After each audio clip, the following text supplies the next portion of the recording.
Nesse vídeo, vocês que estão se preparando para uma prova de vestibular ou concurso, verão nossa homenagem ao Dia de Finados com a nossa interpretação para um texto da ilustradora e quadrinista Elô D'Angelo, que é, na verdade, um capítulo de seu livro Isolamento, que foi publicado em 2021, ou seja, ainda durante a época da pandemia da Covid-19.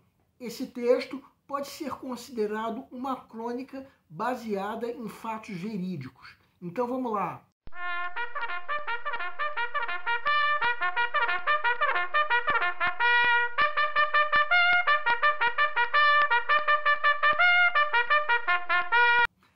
Olá pessoal, eu sou o Pedro Brandão, professor de língua portuguesa formado pela PUC do Rio de Janeiro.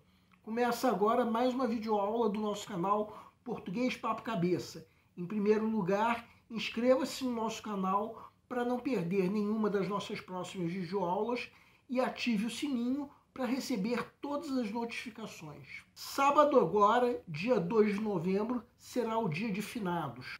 Em homenagem à data, nós vamos interpretar um texto que pode ser considerado uma crônica da ilustradora e quadrinista Elô D'Angelo, um capítulo de seu livro Isolamento, que foi publicado no ano de 2021, ou seja, quando o mundo ainda estava em pandemia da Covid-19. Para tanto, é necessária a leitura prévia do material didático, que pode ser acessado clicando-se no link que se encontra na descrição da videoaula. Para quem quiser conferir, o texto 1 é a crônica 100 mil mortos, 8 de agosto de 2020, da escritora e quadrinista Elô D'Angelo. O texto 2 é a ilustração que acompanhou o referido texto no livro Isolamento, enquanto que o texto 3 é a arte final da página aberta do livro em que essa crônica foi publicada. Agora vamos supor que você já leu o material didático. Uma pequena observação. Nesse texto escrito, o que está em negrito são os trechos que receberam destaque no livro com marcador amarelo brilhante, como vocês podem conferir no texto 3. Convém lembrar que nós estamos dando a nossa interpretação pessoal para a crônica. Quem tiver outra interpretação pode e até deve nos escrever, de preferência através dos comentários. Que sentido nós podemos dar a esse texto? A autora manifesta a agonia e a angústia que ela sentia cada vez que, durante a pandemia, conferia o número de mortos e se surpreendia com o aumento diário. Quanto à ilustração, mostra um conjunto de 9 janelas, apartamentos que compõem um mesmo prédio. No caso, o livro é em quadrinhos com algumas partes escritas. O livro mostra o cotidiano de um prédio chamado Isla Bonita, em que os moradores são personagens imaginados pela autora e baseados em fatos e pessoas verídicas que ela observou durante o isolamento social causado pela pandemia do coronavírus. No caso, essa crônica que nós estamos analisando é um dos capítulos do livro. Aqui, Elô D'Angelo expressa sua indignação e até revolta com aquela situação desesperadora que não apenas ela, mas também muitos brasileiros se encontravam. Não tinham outra escolha se não ficarem enfurnados em casa. Do contrário, estariam correndo risco de vida, como também contribuindo para que aquela situação caótica não acabasse tão cedo. Vamos entender. Segue um quadro.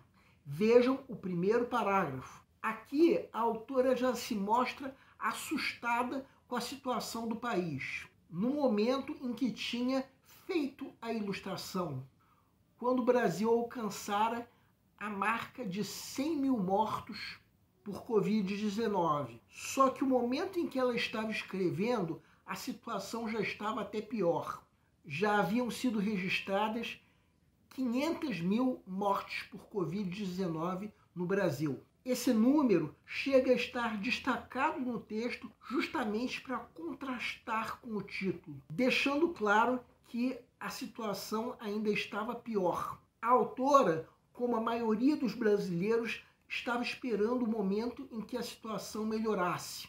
Só que até aquele momento não tinha melhorado. No parágrafo seguinte, ela expressa que já tinha se tornado rotina diária verificar os casos de morte. A cada dia, a surpresa desagradável era pior, o que a fazia se sentir assustada. Provavelmente ela já perdera alguns conhecidos vítimas de Covid.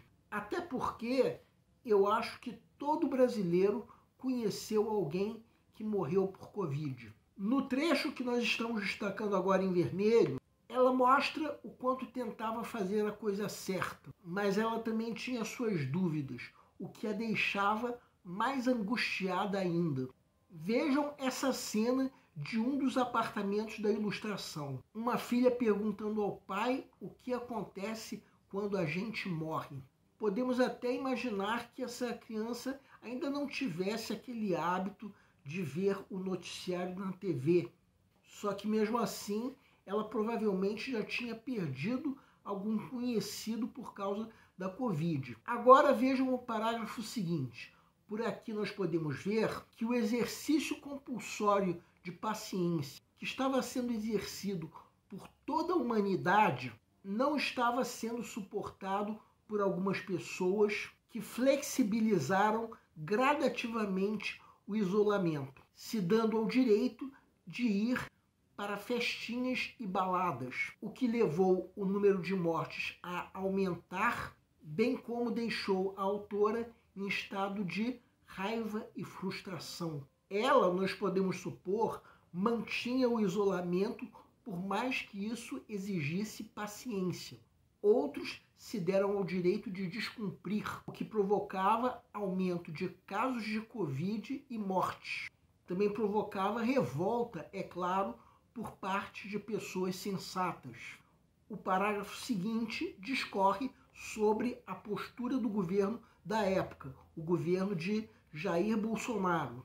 Trocavam-se os ministros da saúde, sempre que um deles se desentendia com o presidente.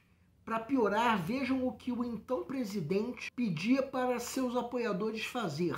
Ao invés de promover práticas contra a disseminação da doença, ele pedia para filmar o que os profissionais de saúde estavam fazendo. O último parágrafo revela o que pensavam os apoiadores de Bolsonaro. Vamos destacar em vermelho os comentários que a autora ouvia. Que bosta seria aceitável caso se referisse à situação que assolava a humanidade, de ter que se ficar isolado e ainda perceber que os casos de Covid aumentavam. Que besteira! O que os apoiadores de Bolsonaro estavam chamando de besteira? Não fica claro pelo texto, embora uma coisa pareça certa. Se eram apoiadores do presidente, dificilmente chamariam de besteira qualquer ação que ele fizesse.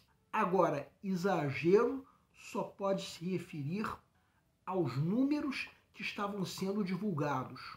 Então eu pergunto, quem teria interesse em divulgar os altos números de casos e óbitos se esses números não fossem reais? Eu, sinceramente, não consigo imaginar quem tivesse esse interesse. E a ilustração mostra essa ideia no contexto do prédio. Foi exatamente assim que Bolsonaro chamou a Covid.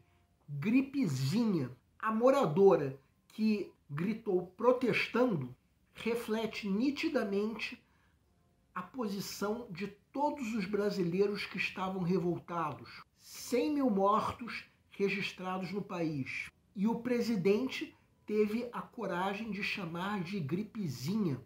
Isso sem falar do que aconteceu depois, como vimos no início do texto, quando o número chegou a 500 mil. Vamos agora ampliar a imagem do apartamento onde a moradora deu o grito. Com toda razão, penso eu. O outro morador, que nós podemos imaginar que era seu companheiro de apartamento, estava a censurando por manifestar a própria revolta. O que será que isso nos faz pensar? Alguém que já não aguenta a situação, tendo que aguentar também a censura. E o pior, não a censura do governo, mas sim a censura daquele que nós podemos supor ser seu próprio marido. O alarde que essa moradora estava fazendo parece manifestar não apenas o que a própria autora sentia, mas também a maioria dos brasileiros. Num outro apartamento, nós encontramos um senhor reclamando da politização, ou seja, dizendo não ser hora de se tratar de política. Como eu disse, a maioria dos brasileiros se sentia como a moradora que gritou. Outros poucos se sentiam como esse senhor ou como o companheiro de apartamento da tal moradora que gritou. Mais embaixo, dois vizinhos que mostram a vontade de se darem as mãos. E o conjunto da ilustração mostra a situação dos moradores como um todo. O sentimento que o isolamento provocava, que era visivelmente uma sensação de tristeza. Em outras palavras, como diz o texto, a sensação de que as coisas não melhorariam tão cedo. Vamos ainda acrescentar que, como já vimos no primeiro parágrafo, o texto foi escrito quando as mortes por Covid no Brasil estavam alcançando a marca dos 500 mil. Ou seja, esse texto foi escrito mais ou menos em meados de junho de 2021. Então foi no momento em que a pandemia ainda não estava sob controle, com a vacinação no Brasil atrasada em relação a outros países. Entre outros motivos, pelo atraso na compra da vacina. Atraso esse que foi causado pela tentativa do então presidente de cancelar a compra da vacina. Bolsonaro, de fato, demorou a se pronunciar sobre os óbitos. Se recusava a usar máscara. Ou seja, era o grande vilão daquela época. E seus defensores chegaram a disseminar diversas fake news pela internet. Bem, domingo agora será a primeira fase da prova do Enem desse ano, que inclui a parte de linguagens e códigos. Vamos então supor que esse texto que nós estamos analisando caia sozinho numa questão da parte de linguagens e códigos, perguntando se é possível deduzir a partir desse texto que ele tinha a intenção de incentivar os leitores a não votarem em Bolsonaro. A resposta a essa pergunta seria não. Tudo bem que Bolsonaro aparece como o grande vilão daquela época, mas em momento nenhum esse texto defende que outro presidente agiria diferente. Essa pergunta só pode ser respondida com sim se houver na questão um outro texto dialogando com esse, por sua vez, defendendo que outro candidato faria diferente. Só que o texto sozinho, pelo menos a princípio, não defende o voto em outro candidato, já que em momento nenhum menciona que o outro presidente faria diferente. Bem, essa foi a nossa interpretação pessoal para esse texto. Quem tiver outra interpretação pode e até deve nos escrever, de preferência através dos comentários. O nosso canal Português Papo Cabeça antigamente se chamava Aprenda a Língua Portuguesa. Cada vez mais estaremos focados em vocês, que estão movendo a roda da história para que seja criado um futuro melhor para todos. Então o nosso foco principal continua sendo os vestibulandos, que terão no nosso canal uma fonte importante de estudo de língua portuguesa, onde nós ensinaremos os recursos da nossa língua para que possam, em primeiro lugar, escrever de forma adequada, entre outros textos, a redação do vestibular. Em segundo lugar, para que possam interpretar textos de forma adequada, não apenas numa prova de vestibular ou concurso, mas também na leitura de textos que ajudarão vocês a se manterem atualizados. Cada vez mais, nós teremos no nosso canal um papo cabeça. Ensinaremos nossa língua sim, mas de forma a estimular a inteligência que nasceu dentro de vocês e que precisa ser estimulada. E a missão do nosso canal é melhorar cada vez mais. Então vocês podem usar a nossa fanpage do Facebook para fazerem qualquer comentário, elogio, crítica ou ainda reclamação sobre as nossas videoaulas. E vocês também podem usar a nossa fanpage do Facebook para pedirem para esclarecer qualquer dúvida que vocês tenham sobre a matéria. E nós agradecemos a todos vocês que estão assistindo às nossas videoaulas. Em especial, nós agradecemos a todos vocês que estão compartilhando nossas videoaulas com outras pessoas. Muito obrigado, porque vocês estão ajudando o nosso canal a ser feito. Pedimos ainda que deixem um like. Muito obrigado e aguardem nossa próxima aula.